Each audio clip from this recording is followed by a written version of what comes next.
Introduction. Solid-state chemistry is also known as solid bonding.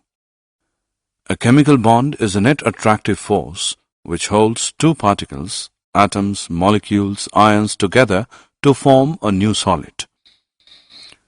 These particles bond by electrostatic attraction forces between each other to become more stable. Think about it. If you are not solid, you will be nothing, not even water or cloud. Thanks to solid bonding. Objectives. At the end of this lesson, you will be able to describe general characteristics of solid state, distinguish between amorphous and crystalline solids, classify crystalline solids on the basis of the nature of binding forces, define crystal lattice and unit cell. Classification of solids. Solids can be classified as crystalline or amorphous on the basis of the nature of order present in the arrangement of their constituent particles. Crystalline solids are anisotropic in nature. Anisotropy in nature is due to different nature of particles along different directions. Amorphous solids. Amorphous solids are also called as pseudosolids or supercooled liquids due to their very slow tendency to flow. Examples. 1. Glass panes fixed to windows or doors of old buildings are invariably found to be slightly thicker at the bottom than at the top because of the glass flows down very slowly and make the bottom portion slightly thicker. 2. Amorphous silicon is one of the best photovoltaic materials available for conversion of sunlight into electricity. Difference between crystalline and amorphous solids. Classification of crystalline solids. Crystalline solids can be classified on the basis of nature of intermolecular forces operating in them into four categories like molecular, ionic, metallic, and covalent solids. Classification of molecular solids. Molecules are the constituent particles of molecular solids. These are further subdivided into the following categories. Nonpolar molecular solids.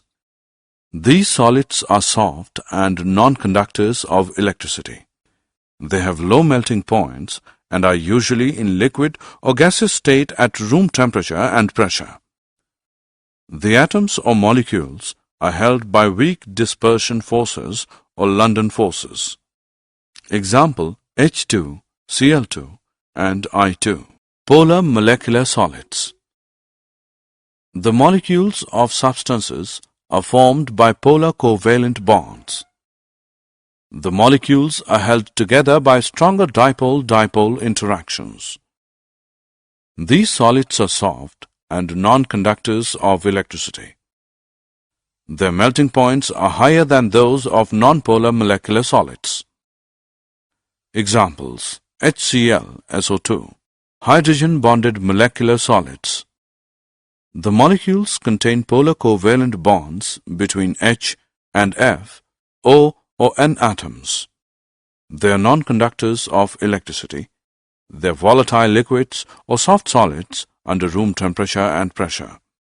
Example, H2O, ice. Ionic solids. Ions are the constituent particles of ionic solids. They are formed by the three-dimensional arrangements of cations and anions bound by strong Coulombic electrostatic forces. These are hard and brittle in nature.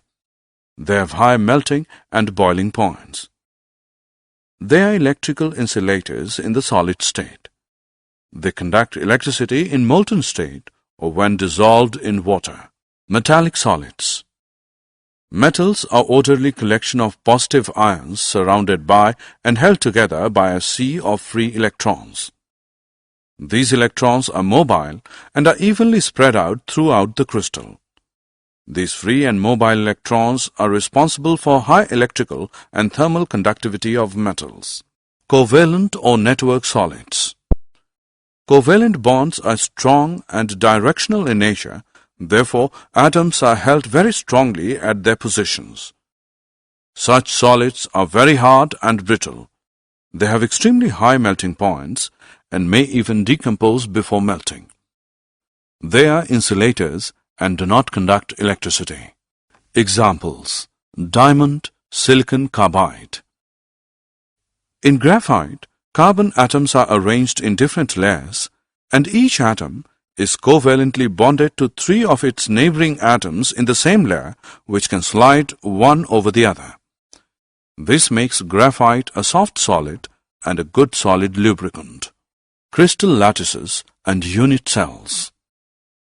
A regular 3-dimensional arrangement of points in space is called a crystal lattice. Unit cell is the smallest portion of a crystal lattice, which, when repeated in different directions, generates the entire lattice. A unit cell is characterized by 1. Its dimensions along the 3 edges A, B, and C. These edges may or may not be mutually perpendicular. 2. Angles between the edges, alpha between B and C, beta between A and C, and gamma between A and B. Thus, a unit cell is characterized by 6 parameters A, B, C, alpha, beta, and gamma. Primitive and centered unit cells. Unit cells can be broadly divided into 2 categories: primitive and centered unit cells. A. Primitive unit cells. When constituent particles are present only on the corner positions of a unit cell, it is called as primitive unit cells. B. Centered unit cells. When a unit cell contains 1 or more constituent particles present at positions other than corners in addition to those at corners, it is called a centered unit cell. Centered unit cells are of 3 types. 1. Body-centered unit cells. Such a unit cell contains 1 constituent particle, atom, molecule, or ion at its body center besides the ones that are at its corners. 2. Face-centered unit cells. Such a unit cell contains 1 constituent particle present at the center of each face besides the ones that are at its corners. 3. End-centered unit cells. In such a unit cell, 1 constituent particle is present at the center of any 2 opposite faces besides the ones present at its corners. Did you know? Additionally, cubic lattice structures allow slippage to occur more easily than non-cubic lattices. This is because their symmetry provides closely packed planes in several directions.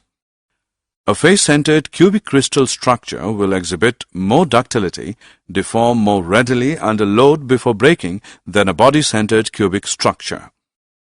The BCC lattice, although cubic, is not closely packed and forms strong metals.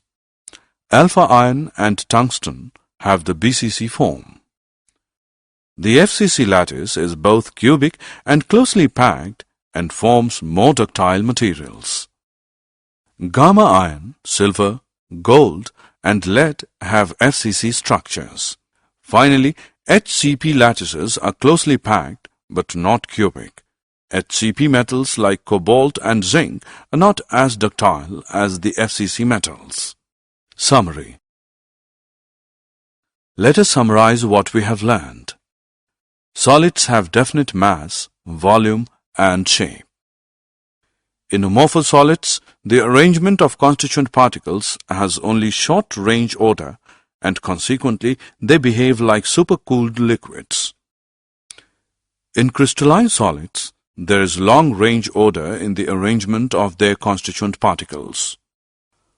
On this basis of nature of interactions between their constituent particles, they can be divided into 4 categories, namely molecular, ionic, metallic, and covalent solids.